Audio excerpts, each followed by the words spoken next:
Hi అండి అందరికీ. మన తాతలు నానమ్మలు అప్పట్లో ఎంతో ఆరోగ్యంగా ఉండి ఎంతటి పనినైనా చేయగలిగే శక్తినిచ్చే ఈ చెద్దన్నాన్ని నా స్టైల్లో ఎలా చేస్తానో ఈ వీడియోలో చూపిస్తానండి. ముందుగా దీనికోసం నేను ఒక మట్టి గిన్నెని అయితే తీసుకుంటున్నాను. ఇందులో రాత్రి వండిన అన్నాన్ని వేసుకుంటున్నాను. ఇది రాత్రి మిగిలిన అన్నం అండి. దీనికోసం నేను ప్రత్యేకించి అన్నం వండలేదు.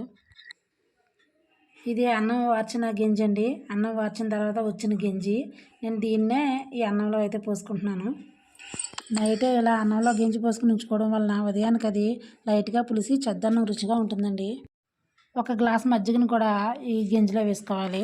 ఇలా వేసుకున్న తర్వాత ఒకసారి గింజి అన్నం కలిసేలాగా ఒకసారి గరిటెతో కలుపుకోవాలి. ఇలా కలుపుకున్న తర్వాత ఉల్లిపాయని 4 ముక్కలుగా కట్ చేసుకుని ఈ చెద్దన్నంలో వేసుకోవాలి. ఉల్లిపాయ వేసుకున్న తర్వాత 4 పచ్చిమిరకాయలను కూడా వేసుకుంటే మనకి నంచుకుని తినడానికి బాగుంటుందన్నమాట. ఇలా మూత పెట్టేసుకుని నైట్ అంతా పక్కన పెట్టేసుకోవాలి. ఉదయాన్నే లేచి చూస్తే చెద్దన్నం లైట్గా పులిసి కమ్మటి వాసన అయితే వస్తుందండి.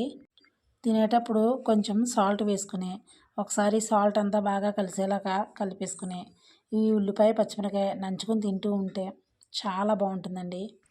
ముఖ్యంగా ఎండాకాలం ఈ చెద్దన్నం తింటే చాలా చలవ చేస్తుందండి. పిల్లలు కూడా చాలా ఆరోగ్యంగా ఉంటారు. ఈ వీడియో కనుక మీకు నచ్చినట్లయితే లైక్ చేసి షేర్ చేసి సబ్స్క్రైబ్ చేసుకోవడం మాత్రం మర్చిపోకండి.